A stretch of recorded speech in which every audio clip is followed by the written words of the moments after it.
Hey Arash, so it's great to be doing this new vlog with you. So I liked the points you were making about Zarif and the Japanese journo. So speaking of journos, you might have heard of the Australian TV show that got into some pretty serious trouble in Lebanon. Well, if you haven't already, let me give you a quick rundown.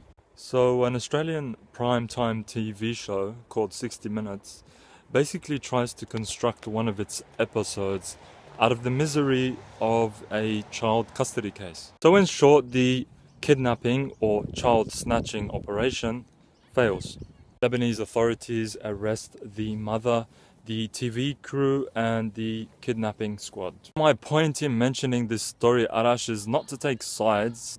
It's to criticize the Orientalist discourse from the mainstream media coverage of this story. So Arash, as you might know, Orientalism is a way of seeing, imagining, exaggerating, distorting the image of Asia, its people, its cultures, compared to the image of the West. It often involves seeing Arab and Muslim people and their cultures as something exotic, uncivilized, backward, and at times dangerous. So basically Orientalism involves the representation of Arabs and Muslims through negative stereotypes. So what was so Orientalist about the coverage of the kidnapping story?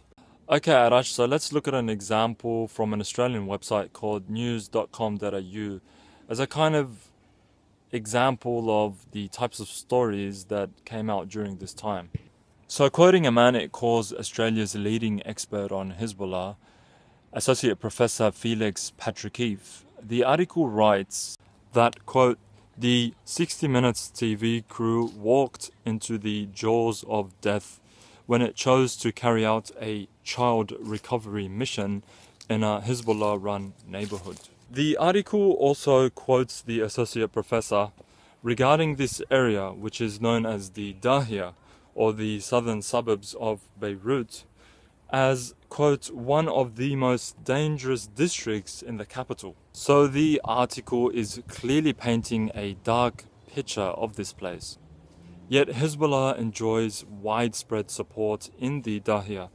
For many Dahieh residents, the very existence of security is precisely because of the presence of Hezbollah. So rather than being one of the most dangerous districts in the capital, the Dahieh, which is the key artery in the Lebanese economy, is actually one of the safest places for these people. The article again quotes the Associate Professor by saying, quote, that the Dahieh would be laced with individuals whose job it is to maintain security and whose prerogative is to ensure that people who shouldn't be there and are going to be risky are spotted and dealt with. That sounds like a very normal thing to happen, especially in a place which has been historically overlooked and marginalized by the Lebanese authorities in practically all areas, but especially in security. So like many areas and communities in Lebanon, the Dahieh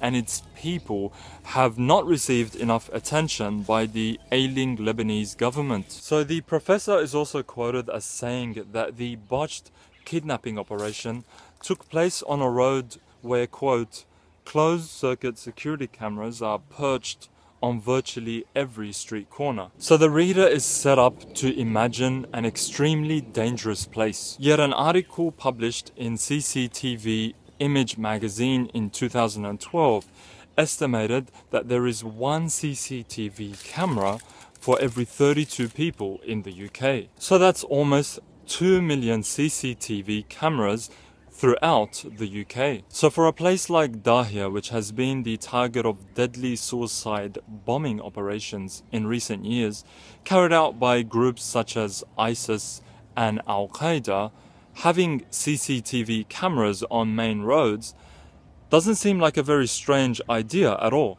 Nevertheless, it's used in the article to portray something odd, something dangerous about the other.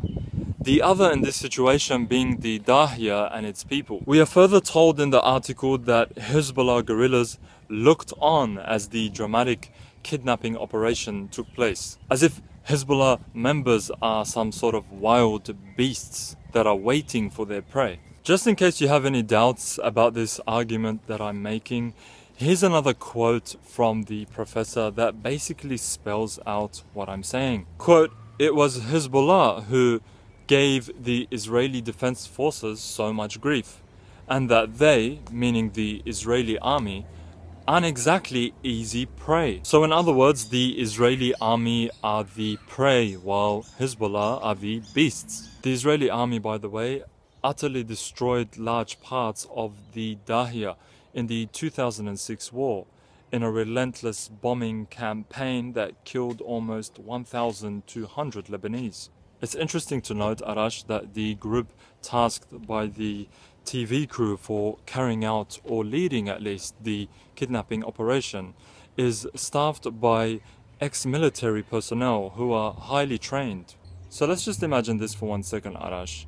A Hezbollah-linked group carries out a kidnapping operation in a child custody case in broad daylight in a busy suburban street in, say, Sydney, Washington, or New York. So what would mainstream media write about this situation?